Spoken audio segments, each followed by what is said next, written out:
अदोषौ शब्दार्थो। अन्या काचित् शंका वर्तते अत्र न केषाञ्चिन् मध्ये? अत्र यदि काचित् शंका स्यात्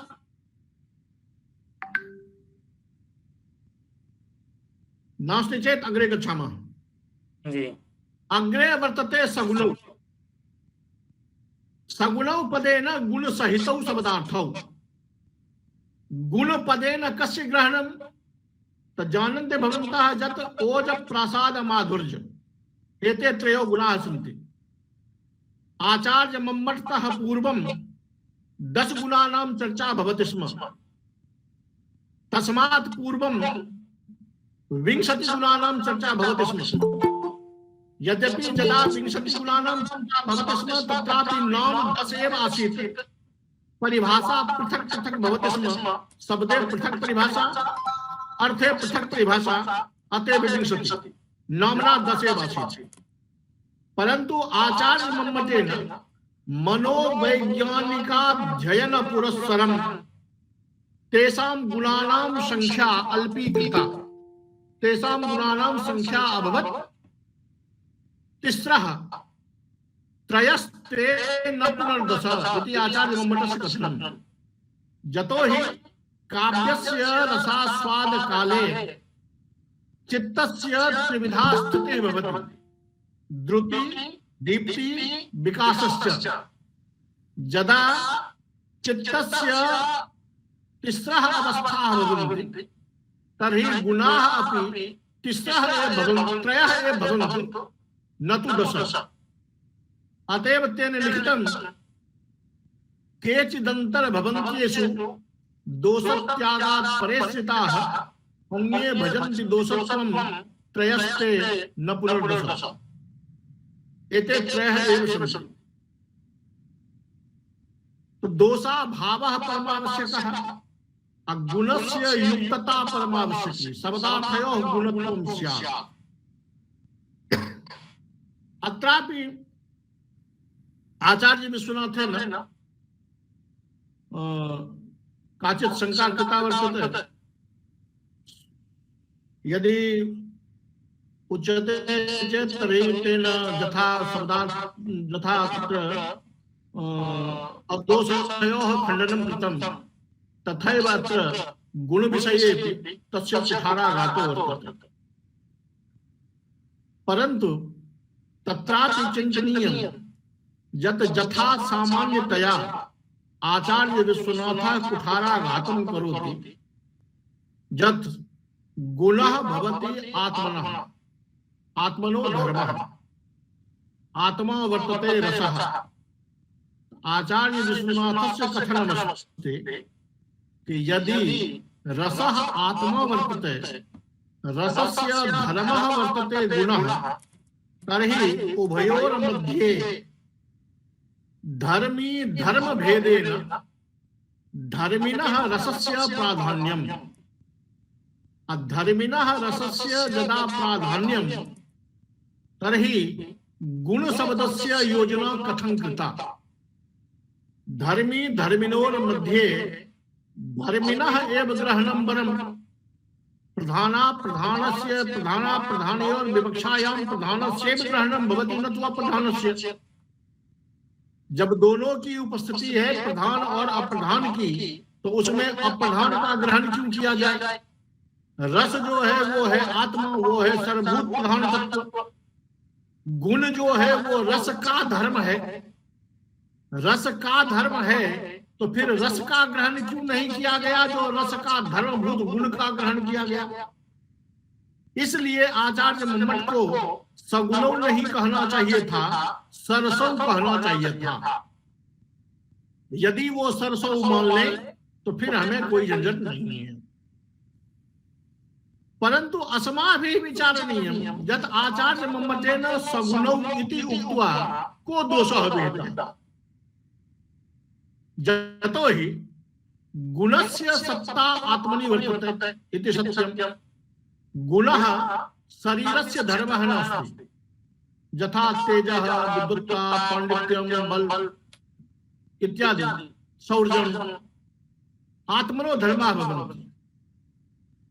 यदि ये सारे गुण शरीर के धर्म होने लग जाएं, तब तो जितने भी मोटे मोटे आदमी हैं सब पहलवान हो जाएंगे। लेकिन पहलवानी करना जो है वो आत्मा का धर्म है। दुबले पतले आदमी भी पहलवान होते हैं। परंतु आचार्य मम्मटेन सगुणौ कथम उक्तम, तो तत्पक्षतः पश्यामि कि यदि सरसौ वदति अत्र लक्षणमस्ति काव्य शरीरस्य शब्दार्थौ काव्यम शब्दार्थौ तावत् शरीरम इति काव्य मीमांसायां राजशेखरः। तो यदा शरीरस्य वर्णनमस्ति शरीर काव्य रूप शरीरस्य तदा यदि वदेत् यत् तत्र रसः स्यात्, रसस्य परिज्ञानं यथा शब्दार्थयोः शब्द पठनेन पददर्शनेन शब्दार्थस्य ज्ञानं भवति। चक्षुषा कस्यचित् बदनं द्रष्टुं शक्यते न तु आत्मा, यतो हि आत्मा अनुभवस्य विषयः न तु दर्शनस्य। अत्र शब्दार्थौ अग्रे वर्तते शरीर रूपं, तर्हि गुणस्यैव औचित्यम् अस्ति, यतो हि गुणस्य दर्शनं शरीर दर्शनेन भवितुमर्हति। आकृत्यैव बलिष्ठोऽयम् इत्यादिवत्। शरीर अगर थोड़ा टाइट दिखाई देता है तो लोग कहते हैं कि ये तो चेहरे से ही पहलवान लगता है। तो शरीर देख के पहलवान का अनुमान हो सकता है, लेकिन आप कहोगे कि आत्मा को देख करके पहलवान का अंदाजा लगाया जाएगा, तो भाई आत्मा तो आप देख ही नहीं सकते। जब आत्मा आप देख ही नहीं सकते तो उसकी चर्चा यहाँ क्या करोगे? यहाँ तो शब्दार्थ आगे में है। तो शब्दार्थ रूप शरीरस्य चर्चा वर्तते लक्षण रूपेण। अतः शब्दार्थयोः दर्शनेन गुणस्य दर्शनं भवति, गुणस्य अवलोकनं भवति। यतो हि यथा लिखितं यत् अल्प समासावली माधुर्य गुणस्य द्योतकः, दीप्त समासावली ओजगुणस्य द्योतकः, सामान्य पदावली प्रसाद गुणस्य द्योतकः। तो पदावली दर्शनेन शब्दार्थ विनियोजन दर्शनेन गुणस्य ज्ञानं भवितुमर्हति। गुणः यदि वर्तते तर्हि रसस्तु वर्तते एव, यतो हि यत्र यत्र रसः तत्र तत्र गुणः। गुणः यदस्ति तत् रसस्य धर्मः, रसे भवति काव्यस्यात्मा। तो गुण दर्शनेन रसस्य सत्ता सिद्धा, रसस्य सत्तायां काव्यत्वं सिद्ध्यति। अतः सगुणौ इति विशेषणं यदुक्तं तत्र नास्ति कश्चित् दोषः। अन्यथा एकतः शरीरस्य दर्शनम् एकतः आत्मनः प्रयोगः तदा कथं भवति? जैसे कोई आपको पूछे कि भैया ये शरीर कैसा है, ये आदमी कैसा है, आप कहोगे आदमी वो है जिसके 2 हाथ 2 पैर हो लेकिन वो जीवित हो। भैया जीवित नहीं हो तो आदमी तो है ही नहीं, पहले ही खत्म है वो। जीवित अगर जीवित विशेषण जोड़ने की जरूरत क्या है? आदमी जो ही कहा तभी मतलब हुआ वो जीवित है।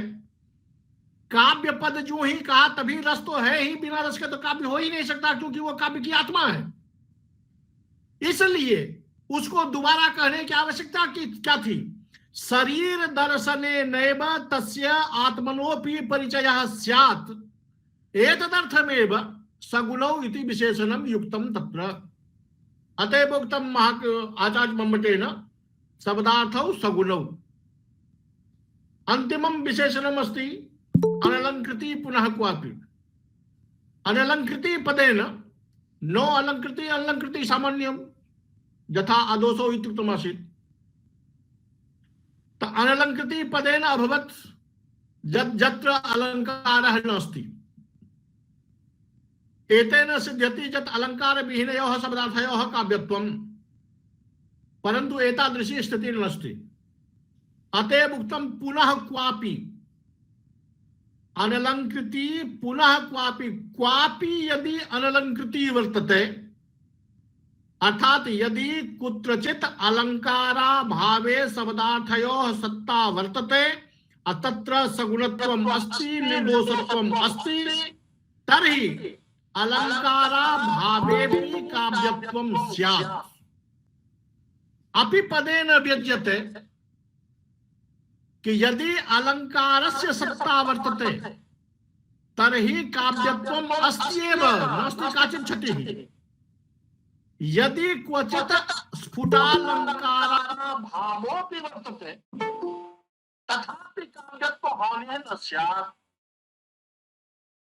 दोष शब्द हो, गुण से युक्त शब्दार्थ हो, अलंकार से युक्त हो, तब तो वही काव्य है ही, उसमें कोई दो मत है ही नहीं।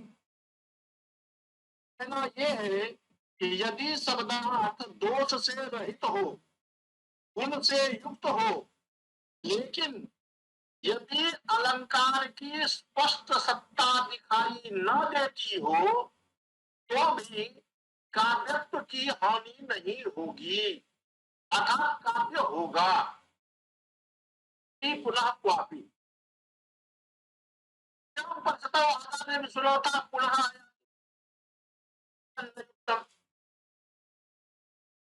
से खंडनम न वेतम, अलंकृति पद से खंडनम न वेतम, अपितु आचार्य मम्मतेन अलंकृति पदस्य यदुदाहरणं प्रदत्तं तस्य उदाहरणस्य खंडनं तेन प्रस्तुतम्।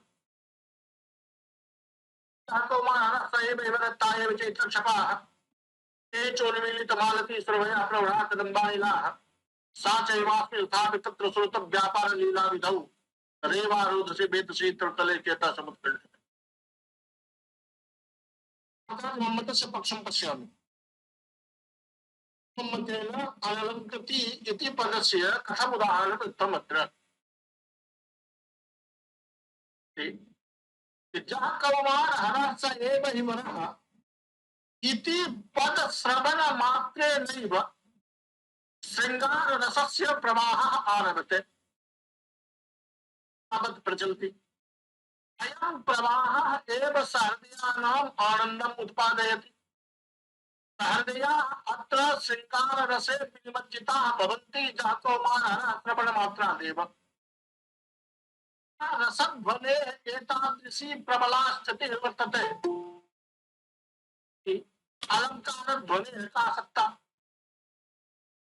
ध्वनित्रये वस्तु अलंकार ध्वनित्रये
सर्वं पूर्वतः एव सिद्धमस्ति पूर्वदृष्टमेव अस्ति तर्हि कथं जायते उत्कंठा।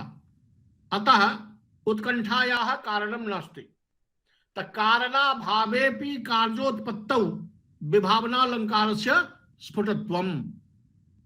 तस्यैव विपरीते अनुत्कंठायाः कारणानि अस्ति परञ्च अनुत्कंठा नास्ति कारणस्य सत्तायामपि कार्याभावात् विशेषोक्तिः। यहाँ उत्कंठा के कारण नहीं है। उत्कंठा तब होता कि अगर पति भी नया होता, जगह भी नया होता, संबंध भी नया होता, तब ये शंका होती कि न जाने मुझे यहाँ ये रात में क्यों लाया है, क्या करेगा पता नहीं, ये उत्कंठा होनी थी। लेकिन वो तो स्पष्ट कह रही है कि जह कौमार हरा साए वही बरह, जो मेरा कौमार धरण करने वाला था वही मेरा पति हो गया है। तो भैया वो भी परिचित है, जगह भी परिचित है, रात्रि भी परिचित है, हवा तक परिचित है। ऐसे परिचित जगह पर उत्कंठा क्यों होगी, अंदेशा क्यों होगा? इसलिए अंदेशा का कोई कारण नहीं है, फिर भी अंदेशा हो रहा है, इसलिए विभावना है। उसका उल्टा कर दीजिए तो विशेषोक्ति है। ये कह के आचार्य विश्वनाथ ने यह दिखाया कि आचार्य मम्मट अनलंकृति का उदाहरण जो श्लोक दे रहे हैं वो उदाहरण ही गलत है, अर्थात इसमें अलंकार है। इसको देखने के बाद आप लोगों को भी लग जाएगा कि शायद आचार्य विश्वनाथ की दृष्टि से देखें तो आचार्य मम्मट को विभावना विशेषोक्ति पता ही नहीं था शायद, इसलिए उन्होंने ये उदाहरण दे दिया और आचार्य विश्वनाथ ने गट से उसे पकड़ लिया। जैसे आचार्य मम्मट कोई ऐरे गेरे नथु खैरे हों, उनको अलंकार का कोई पता ना हो। भाई ऐसा क्यों हुआ? तो मैंने पहले बता दिया है कि आचार्य मम्मट की नजर कहां है। आचार्य मम्मट ध्वनिवादी आचार्य हैं, वो ध्वनि की सत्ता को स्वीकार करते हैं। अलंकार की सत्ता वो कब स्वीकार करते हैं ये देखिए, ध्वन्यालोककार स्पष्ट लिखते हैं, रसाक्षिप्ततया जस्य बंधः शक्य क्रियो भवेत् अपृथक जत्न निर्वर्त्यः सोलंकारो ध्वनो मतः। रस का वर्णन करते हुए अगर अलंकार अपने आप टपक पड़ता है तो ध्वनि में उस अलंकार की सत्ता मानी जाती है। अगर अलंकार लिखने के लिए अलग से प्रयास किया जाए रस से हटके तो वो फिर ध्वनि में अलंकार की सत्ता उसकी समाप्त हो जाती है।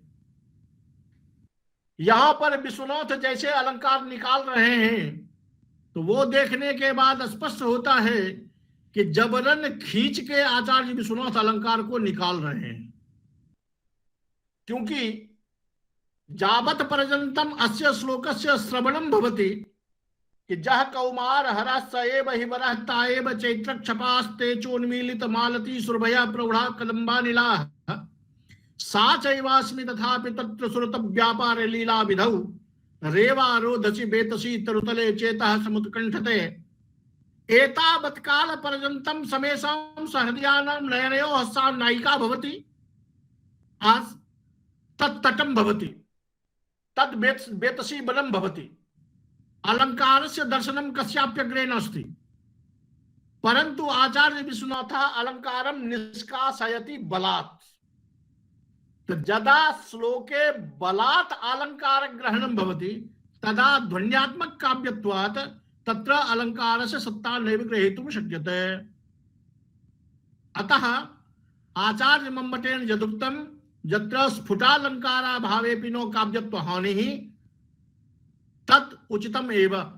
आचार्य विश्वनाथेन यत् प्रदर्शितम तत् प्रदर्शनीयमासीत् जेन केनापि प्रकारेण तस्य उदाहरणस्य खंडनं कर्तव्यम्, अतः तेन खंडनं विहितम्।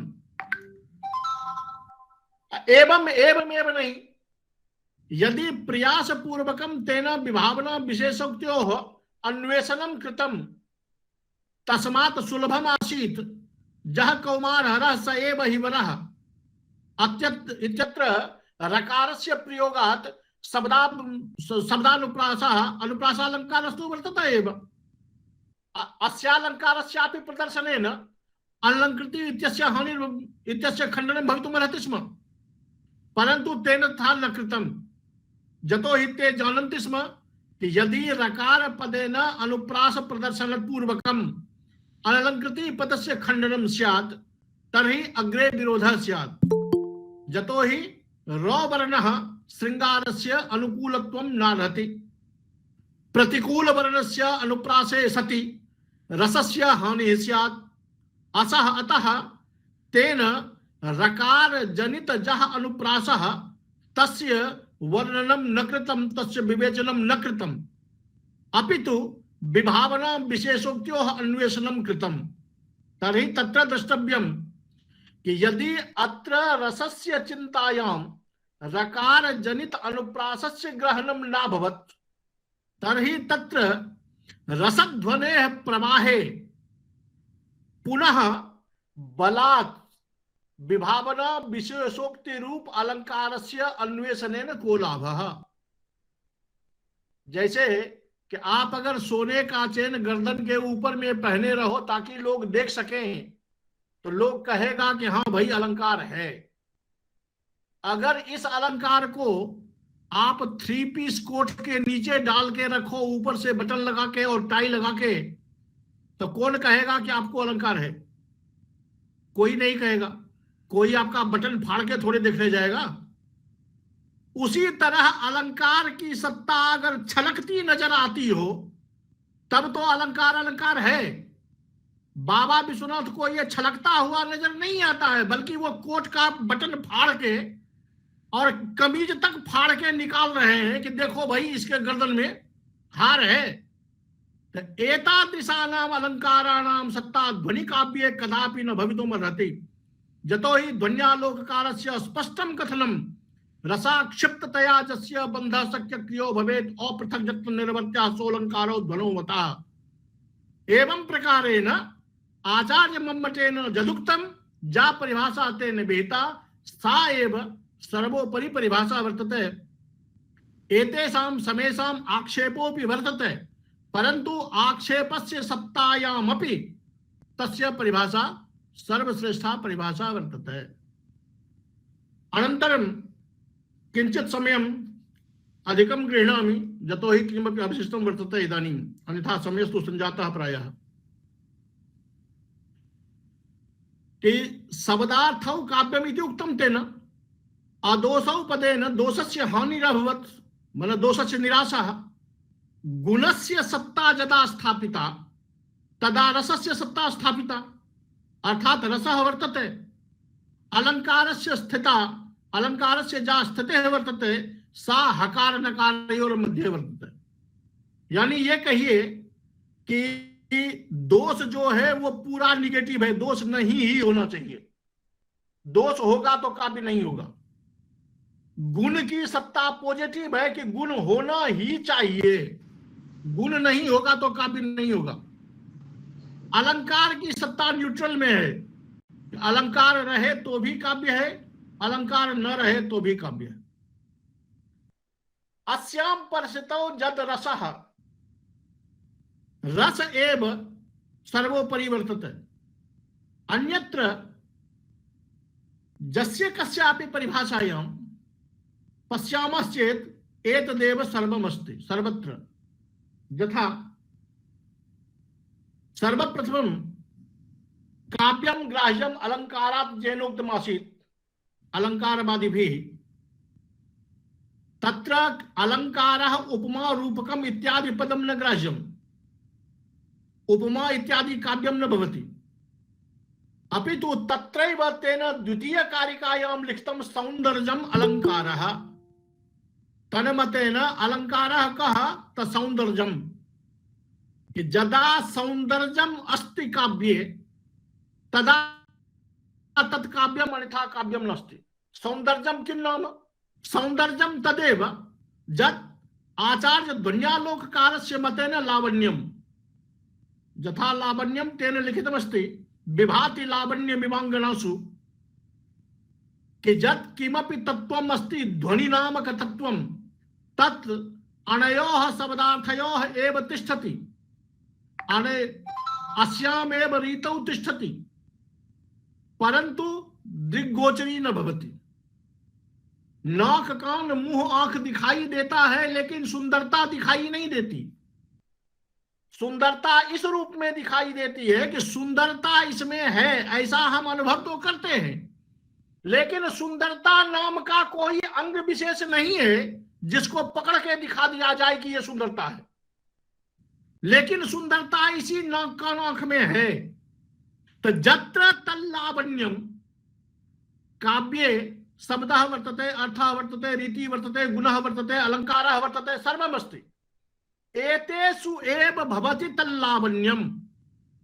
लावण्यम अस्ति चेत काव्यत्वम अस्ति, लावण्यम नास्ति चेत एतत् सर्वं भवतु न, परन्तु काव्यत्वम नास्ति।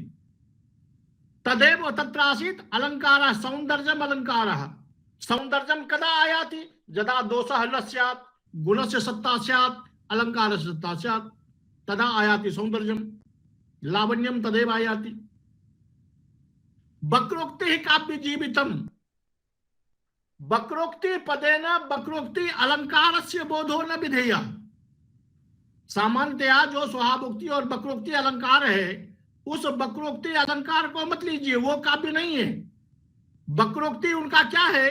तो वैदग्ध्य भंगी भनितिरेव उच्यते। विदग्धस्य चतुर कवेः जा भंगिमा पूर्वकम कथनम तदेव कथनम भवति वक्रोक्ति ही। यहां भी आप देख लीजिए, उसी लावण्य की चर्चा वो कर रहे हैं। वैदग्ध्य भंगी भनिति होना चाहिए, अन्यथा वैदग्ध्य भंगी भनिति कैसे आ जाती है उसमें? तो आप कोई भी पद उठा के देख सकते हैं। कालिदास कह सकते थे कि शकुंतला बड़ी सुंदर है, लेकिन उन्होंने ऐसा नहीं कहा। उन्होंने फूल को कहा कि अनाघ्रातम पुष्पम किसलय मलूनम कर्णोहै। इस फूल पर चढ़कर आप शकुंतला तक पहुंचिए, यह है वक्रोक्ति। क्योंकि अगर वो सीधा कह दे कि मेरी शकुंतला का नाक इतने फीट का है, कान इतने फीट का है, गाल इतना गोरा है, होठ में लाली है, तो कोई आनंद नहीं मिलेगा आपको। ये वक्रोक्ति है कि पहले वो फूल दिखाते हैं, फूल से चढ़ा के शकुंतला पे ले जाते हैं। इदमेव लावण्यम तत्रापि वक्रोक्तोऽपि औचित्य विचारकारः औचित्यम रसिद्धस्य स्थिरम काव्यस्य जीवितम। इनका कहना तो और बेहतर है कि भाई गुण हो, अलंकार हो, रीति हो, सब कुछ हो, लेकिन इसको ढंग से लगाओ, तब काव्यत्व, तब सुंदरता आएगी। जैसे अगर मुंह पर आपको पाउडर लगा करके मुंह को चमकाना है, तो आपको ये आना चाहिए कि कौन सा पाउडर कितना लगाया जाए। ये नहीं कि डब्बा हाथ में खोल लीजिए, मुंह पर पोत लीजिए, उससे सुंदर हो जाएंगे। ऐसा नहीं होता है भाई। अलंकार आपके देह पर कौन सा फिट कर रहा है। जैसे आजकल मैचिंग सेंटर बहुत खुला हुआ है, ऐसे कमीज पर ऐसा पेंट होना चाहिए। तो वो क्या करेगा? तो वो आपके सौंदर्य को बढ़ा देगा। तो ऐसा रस वर्णन कर रहे हैं तो ऐसा अलंकार लगाइए, तब जाके सुंदरता आएगी, अन्यथा नहीं आएगी। अर्थात औचित्यमपि तदेव लावण्यम पुष्णाति, तदेव लावण्यम काव्यम, तथैव औचित्य विचार चर्चायाः मतेनापि तदेव लावण्यम, ध्वन्याकार मतेन तदेव लावण्यम, वक्रोक्तिकार मतेन तदेव लावण्यम, आलंकारिकानां मतेन तदेव लावण्यम, रीतिरात्मा काव्यस्य में लिख देते हैं। दूसरे को पूछिए तो कहेगा है प्रसाद गुण में रौद्र रस, ये हो ही नहीं सकता भाई। और वहां भट्टनारायण जी को देख लीजिए तो वो स्पष्ट जो जहां शस्त्रम विभर्ति, एकदम प्रसाद गुण में लिख देंगे, वो उनकी मर्जी है। अगर आप सामान्य कविता पढ़ते हैं तो कोई कवि होते हैं जिनको सब में महारत हासिल है। लावण्य लाने के लिए अब दंडी जी को आप देखेंगे तो तत्र वीर भट पटलो तरंग तुरंग कुंजल मकर भीषण सकल रघुगुण कटक मथल मंदरायमान समुद्र भुजदंड गंधर्व कंदर्प सौंदर्य सौंदर्य। उनकी ये पदावली जो है, ये पदावली ही इतना लालित्य ला देता है कि सहृदय के हृदय को हर्षित कर देता है। श्रित रजनी रजनी रजनी रजनी रजनी कर वक्त्रवृते सुनयन विभ्रमर भ्रमर भ्रमर भ्रमर भ्रमराभिवृते। यहां अर्थ को कोई पूछने भी नहीं जाता, अपितु पदावली की सेटिंग इतनी बेहतरीन है कि वो सहृदयों को आनंद में ला देता है। और सहृदयों को आनंद में ला दिया तो वो काव्य हो गया। वो लाएगा कौन? वो लाएगा वो लावण्य। वो लावण्य जरूरी नहीं है कि उसके लिए डेंटिंग पेंटिंग आवश्यक हो, बिना डेंटिंग पेंटिंग के भी लावण्य आ सकता है। किमी बही मधुरा नाम मंडलम नाकृति नाम महाकवि कालिदास कहते हैं। भाई अलंकार पहनना जरूरी नहीं है, बल्कि जितना छोटा सा ही अलंकार हो लेकिन ढंग से सेट करके पहनो। नहीं भी पहनोगे तो चेहरे पर रौनकता रहेगी तो अपने आप लावण्य आ जाएगा। एवं क्रमेण यदि पश्यामः चेत तेषां समेषां षट् संप्रदायवादीनां वा एतेषां आलंकारिकानां एतेषां जा परिभाषा वर्तते सा परिभाषा वा ताः परिभाषाः एकमेव तत्त्वं बोधयति कि जयोः शब्दार्थयोः सहृदयानां हृदयाकर्षकत्वम् अस्ति तयोः शब्दार्थयोः काव्यत्वम्। जो शब्दार्थ सहृदयों के हृदय का अनुरंजन कर सकता है, सहृदय के हृदयों को आकर्षित कर सकता है, वो काव्य है। चाहे कभी इसको जैसे लिखे, चाहे उसको वक्रोक्ति मान के चले, औचित्य मान के चले, उधर से अलंकारिकों का अलंकारिक मान के चले, या सामान्य परिभाषा मान के चले। अतएव आचार्य मम्मटस्य जा परिभाषा तत्र समेषां तत्त्वानां सम्यक्तया निर्वहनमस्ति। मया पूर्वमेव उक्तं यत् शब्दस्य काव्यत्वं स्वीकर्तुं नैव शक्यते। आचार्य विश्वनाथेन यदुक्तमस्ति वाक्यं काव्यं, तो वाक्यम इति पदेनैव शब्दार्थयोः ग्रहणं भवति, अन्यथा शब्दार्थयोः विना वाक्यस्य परिचर्चा एव न भवितुमर्हति। अतः शब्दार्थो वाक्य इत्यस्य अनयोर्मध्ये नास्ति कोऽपि भेदः। अतएव आचार्य विश्वनाथेन शब्दार्थयोः खण्डनं न कृतं, तेन विशेषण पदस्य खण्डनं कृतं। विशेषण पदेपि मया पूर्वमेव उक्तं यत् अदोषौ तेन कथं विखण्डितं, केन अदोषौ कथं सत्यं, गुणौ इत्यस्य आधारेव नास्ति। अनलंकृति, अनलंकृति तो आचार्य विश्वनाथेन पृथक मार्गमेव निर्माय केवलं खण्डनार्थं खण्डनं विहितम्। अपि वस्तुतः आचार्य मम्मटेन यदुक्तमस्ति तत्सर्वं सर्वथा सत्यं सर्वथा लोक प्रयोज्यं काव्यत्वं निर्वहति। धन्यवादाः भवन्तः। एतावत् काल पर्यन्तं भवन्तः सर्वे अत्र उपस्थिताः काव्यरसं पीतवन्तः। यथासाध्यं मया सम्यक्तया स्वकीयं यत्तत्त्वं जानामि तदुपस्थापितम्। अन्यत्र काचित् शङ्का वर्तते चेत् इदानीमपि वक्तुं शक्नोति वा अग्रेपि प्रष्टुं शक्नोति, अन्यथा संयोजक महोदय।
ठीक है। हम्म। हम्म।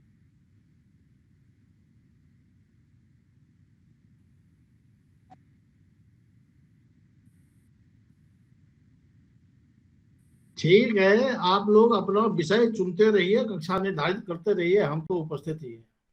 हमारी ओर से कोई समस्या नहीं है।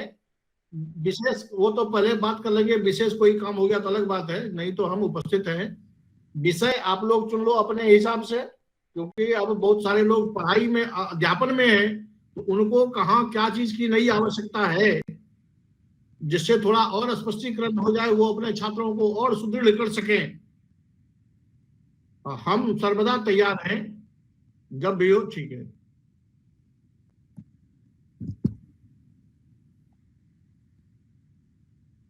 हाँ हाँ हाँ।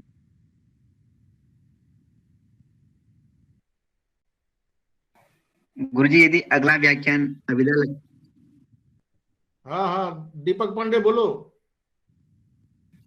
जी गुरुजी यदि अगला व्याख्यान अभिधा लक्षण और व्यंजना के ऊपर हो सके तो। वो आप लोग संयोजक जी से निवेदन करो, वो कितना विषय कौन रखेंगे, वो संयोजक जी तय करेंगे।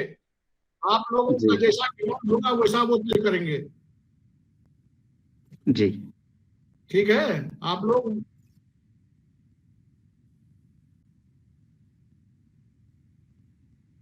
हाँ जी प्रणाम गुरुजी। हाँ बोलिए। जी गुरुजी, वैदग्ध्य भंगी भणी थी, इसको एक बार जरा स्पष्ट कर देते गुरुजी। वैदग्ध्य वैदग्ध्य भंगी भनिति। वैदग्ध्य होता है विदग्धस्य भावम वैदग्ध्यम। विदग्ध शब्द का प्रयोग है चतुर अर्थ में। तो चतुर अर्थ में कवि को चतुर क्या, तो जो कविता करने में निपुण है। तो निपुण कवि यानी महाकवि।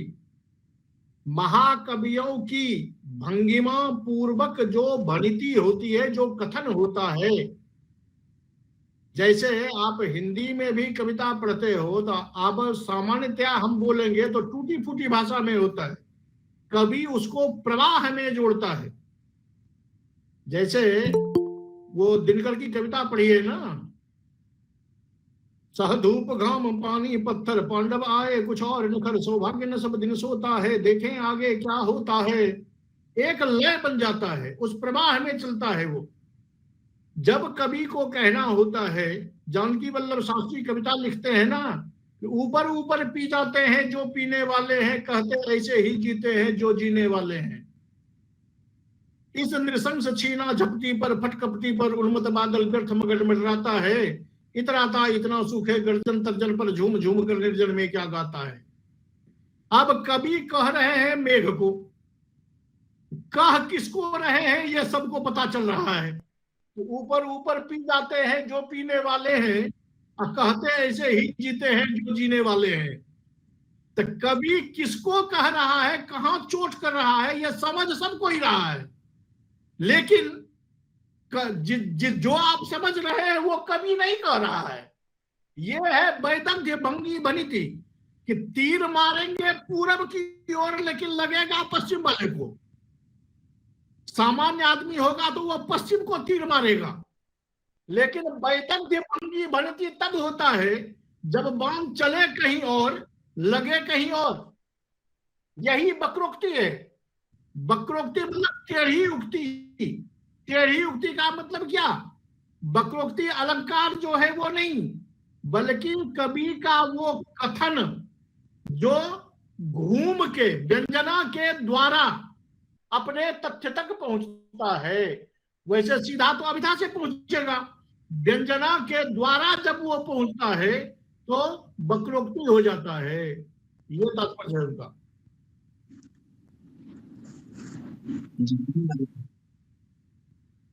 है?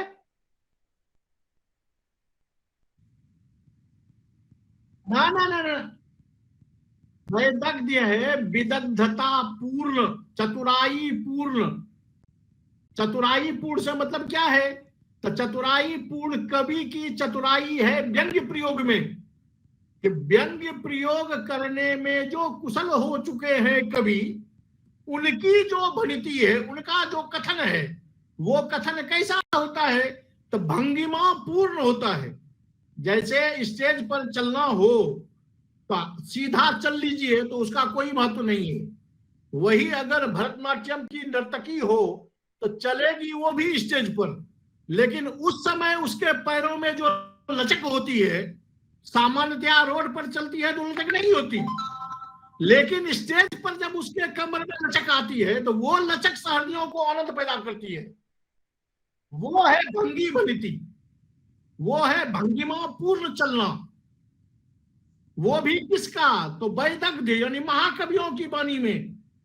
महाकवि नाम वाणीषु, जो ध्वन्यालोककार ने भी कहा है कि महाकवियों की वाणी में वो गुण आते हैं, सामान्यतया सभी के वाणी में वो गुण नहीं आते। अगर सभी को आ जाए तो फिर कवि और सामान्य व्यक्ति में अंतर क्या रह जाएगा? इसलिए वैदग्ध्य भंगी भनिति।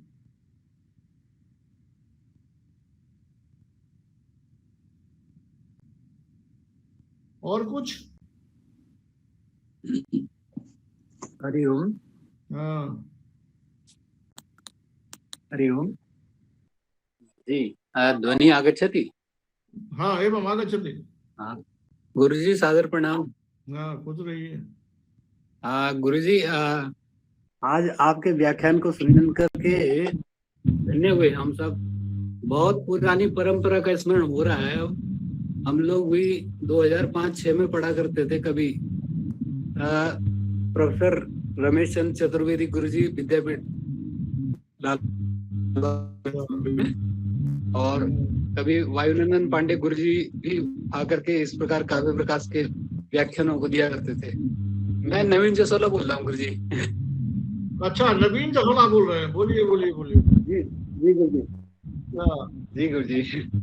हाँ, जी गुरुजी। अच्छा गुरुजी, तो व्याख्यान में काफी आनंद आया, मैं सुन भी रहा था। कभी जैसा कि आपका कथन था कि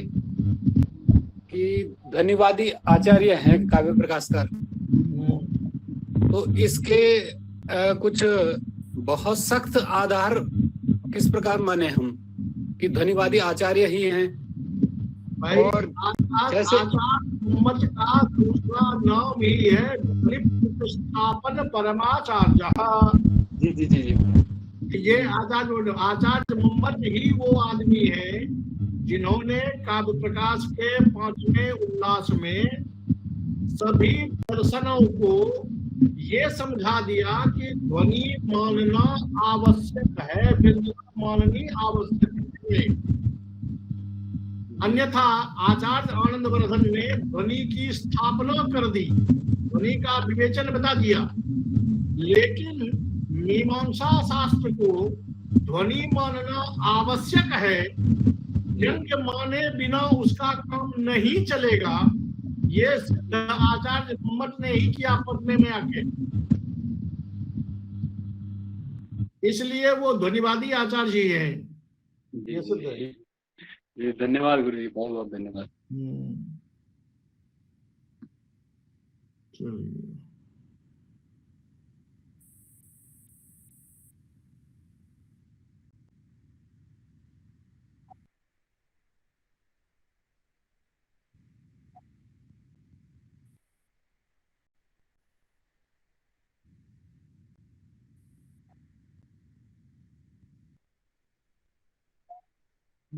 हाँ हाँ हाँ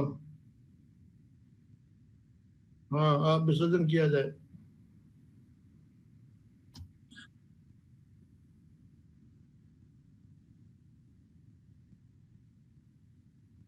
हाँ जी, हाँ हाँ जी, हाँ जी, हाँ जी।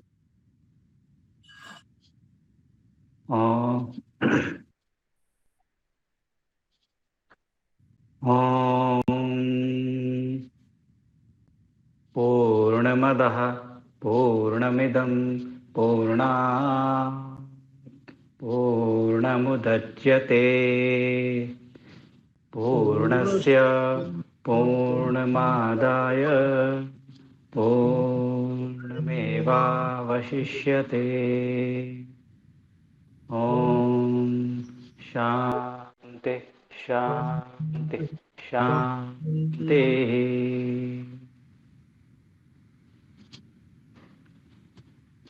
सर नमो नमः।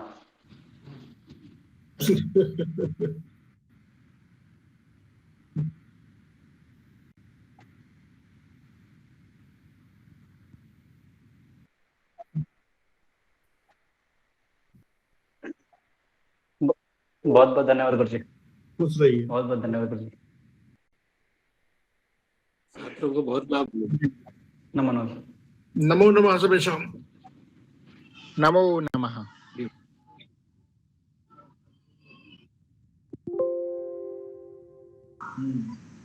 जय श्री राम।